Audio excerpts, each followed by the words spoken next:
हैं कंचन के पास एनटीपीसी और बीओबी, दो नंबर्स आएंगे। और याद रखिएगा एनटीपीसी पिछले 3 दिन से बहुत स्ट्रॉन्ग मोमेंटम में भी है। पहले एनटीपीसी कंचन, क्या एक्सपेक्टेशन यहाँ पर? जी, एनटीपीसी के नंबर्स की बात करी जाए तो नंबर्स हमें पॉजिटिव साइड में देखने को मिल सकते हैं। रेवेन्यू की बात करी जाए तो 45,000 करोड़ पे जो नंबर है हमें आता हुआ दिखाई दे सकता है। इनफैक्ट जो कंपनी की इस टाइम पे ऑपरेटिंग नंबर्स हैं वो भी पॉजिटिव साइड में बनते हुए दिखाई दे रहे हैं। मार्जिन आपको 29% पे आते हुए दिखाई दे सकते हैं।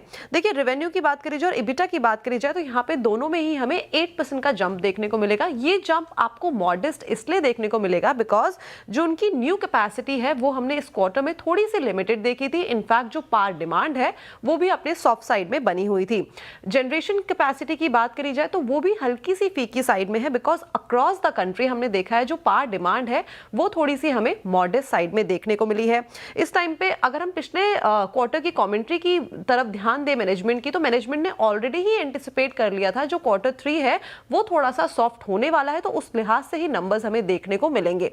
फोकस एरिया आपका क्या होगा, इस पे नजर डाल लेते हैं। देखिए, जो इनका अंडर कंस्ट्रक्शन पाइपलाइन और एग्जीक्यूशन है वो किस तरीके का होता है, साथ में जो केपेक्स है वो उसके ऊपर मैनेजमेंट का क्या कहना है, और साथ ही साथ जो पेसिंग पावर है उसके ऊपर मैनेजमेंट की किस तरीके की कमेंट्री आती है। लेकिन जो अनुमान लगाया गया था मैनेजमेंट के द्वारा पिछले क्वार्टर वैसे ही नंबर्स आते हुए दिखाई देंगे।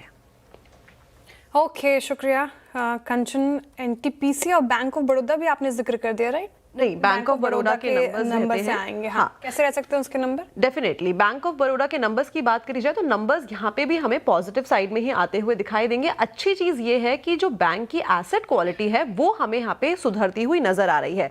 सबसे पहले अगर हम नजर डालें नेट इंटरेस्ट इनकम में, तो यहाँ पे ये नंबर हमें करीब करीब 12,490 करोड़ पे दर्ज होता हुआ दिखाई दे सकता है साल दर साल।